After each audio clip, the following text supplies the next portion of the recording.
Courage and leadership. As a leader, it's very easy to slip back into authoritarian and command and control style when we become under a lot of stress and have a high stress because of our fear and risk increasing. So to combat that and resist that tendency, we can do some things proactively. One is being self-aware, knowing and planning. That kind of goes hand in hand with self-awareness. If you know that you have an incredibly tense period coming up for you, you have something going on. My company, we're actually in the process of changing our payroll system and our accounting system, and we have our go live on January 1. It's a very intense time for us because we're having meetings 3 times a week. We have homework out of every single one of those meetings, in addition to our workloads and the fact that we're currently using a system that just doesn't work. So one thing that we can do, and that is plan for it. Make sure to set aside time for taking care of ourselves, for taking time to be self-aware, taking time to meet with a mentor. Mentors are such a great resource, and I think it's really valuable to have those sort of set up as a recurring time with your mentor, to check in with them. And it just is so valuable to sort of resetting your perspective and helping you stay in line with your values. One person who was a mentor to someone I know, his name's Rick Armstrong. When he worked in a role at the same organization that I did, he lived in Texas and worked in Alaska for 2 weeks at a time. When he would come up, of course, being in Texas, he was always much darker than most other people in Alaska, and it was very common in Alaska to go tanning for vitamin D, and then also for a preference over not being quite so pale.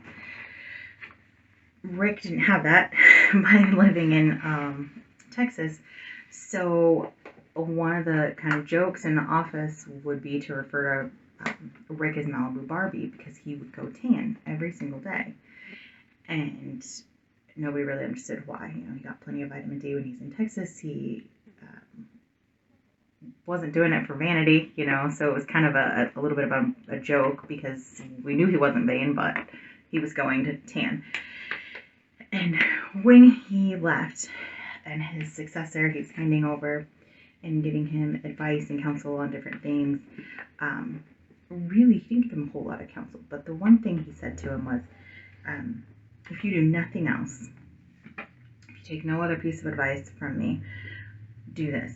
Make sure to leave this place every single day and take a little bit of time for yourself every day, no matter what. Doesn't matter whether that's going to lunch or going to tan or whatever, and they, in that role, it was pretty common for that person to take employees to lunch as well. And that was one thing he said, if you take employees to lunch, that's fine, but get out of here for yourself in addition, so take 10 minutes to go tan in addition, or whatever it is you need to do.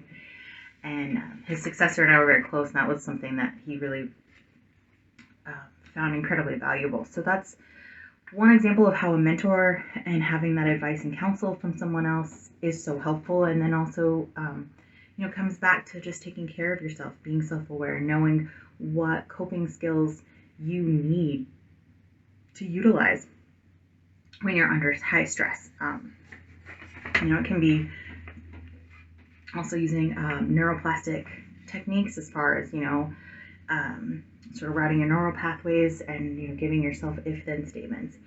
If I feel angry with my team, then I will do this. So if I'm getting angry in a meeting, I will stop the meeting and we'll resume later, or I will stop giving the employees more information. I will ask more questions. These kinds of things. There's different techniques that we can learn, and by writing those down and kind of acknowledging them and knowing that's the path I'm going to take. When I feel this way, when this happens, this is what I'm going to do to manage that. And so that comes back to, again, planning ahead, mental health, self-awareness, and also just taking care of yourself physically. And, our mental health suffers when we don't take care of our physical body as well, both from exercise, eating, drinking. You're not doing anyone any favors as a leader to sacrifice putting good fuel and nutrition into your body because you're skipping meals or staying late to work on a project. It's not healthy for you, it's not sustainable, and it does impact how you interact. It impacts your stress level, it impacts the stress on your body, which will then make it even harder to stay even keeled and stay operating in the way that you want to and according to your values. Another thing that is kind of, it's really just all tied in. It's sort of a whole cycle.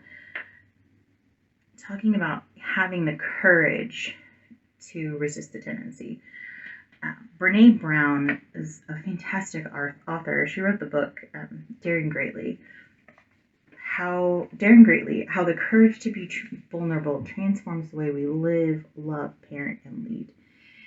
And this is one of my favorite quotes from the book. She says, vulnerability is not winning or losing. It's having the courage to show up and be seen when we have no control over the outcome.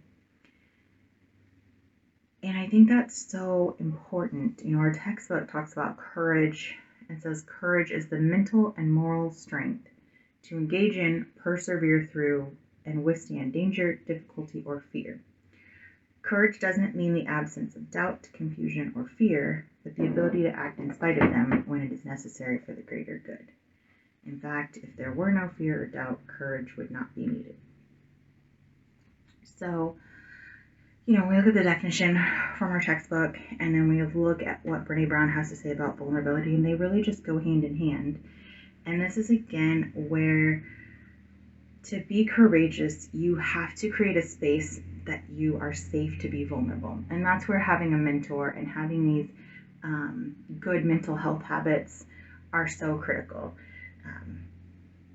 because that's where we need it. And that is just so key to us being able to be courageous. We have to be able to be vulnerable. It's not appropriate to be vulnerable in every space.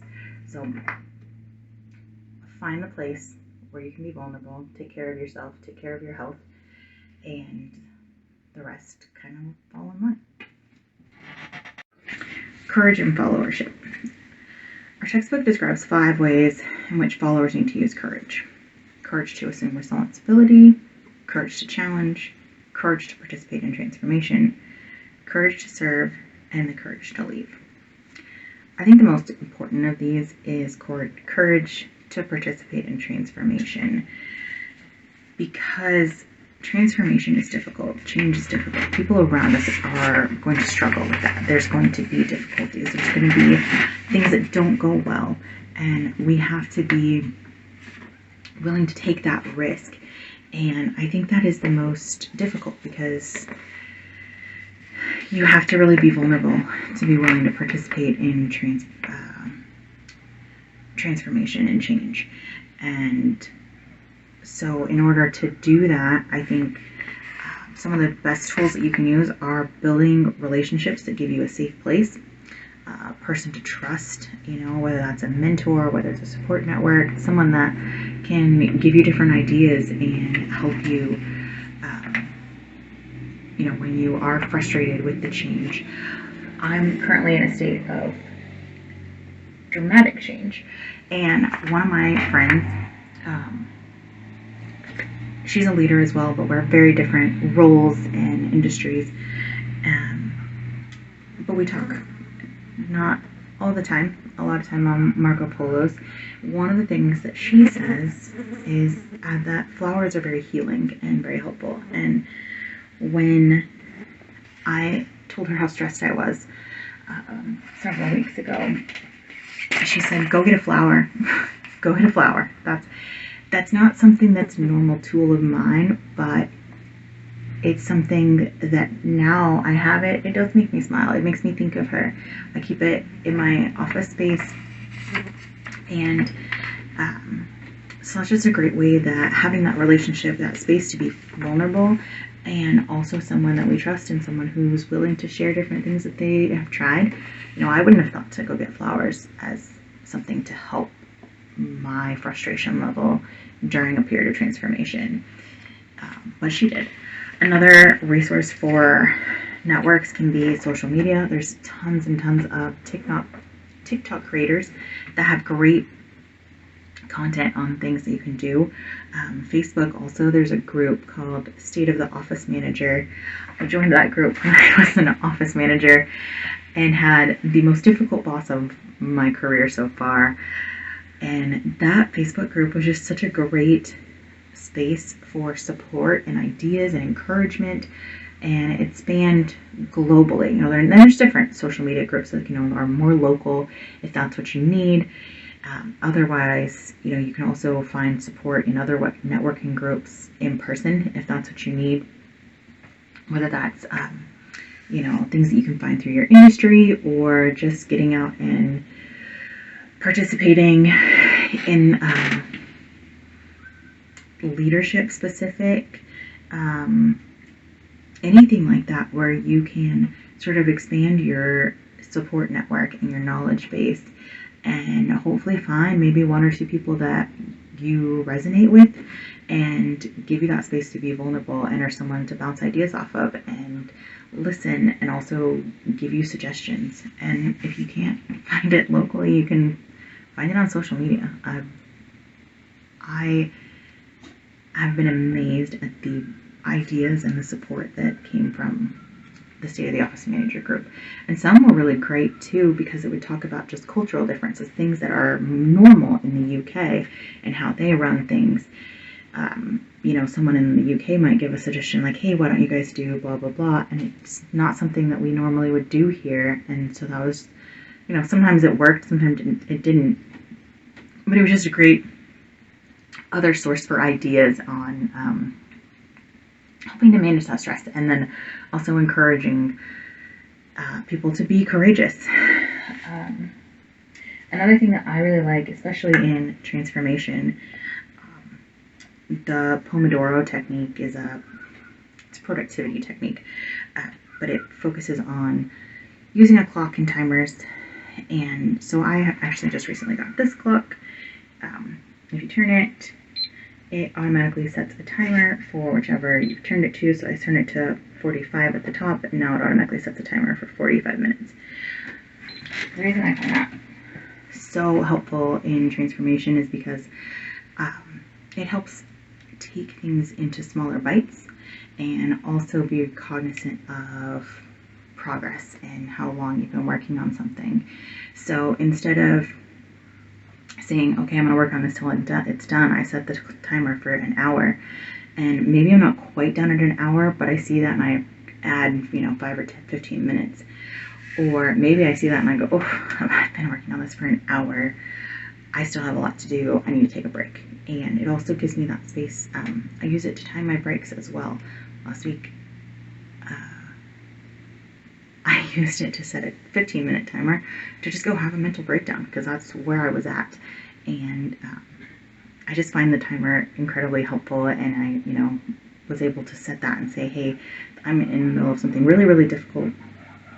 We are in this difficult transformation, and so I'm going to allow myself this space. And the timer was perfect, because I knew that I had 15 minutes to just fall apart and be as upset as I needed to be, and then pull it together and come back. And so I think that's a great tool to use, is the Pomodoro technique in any kind of timer, and giving yourself permission to do what you need.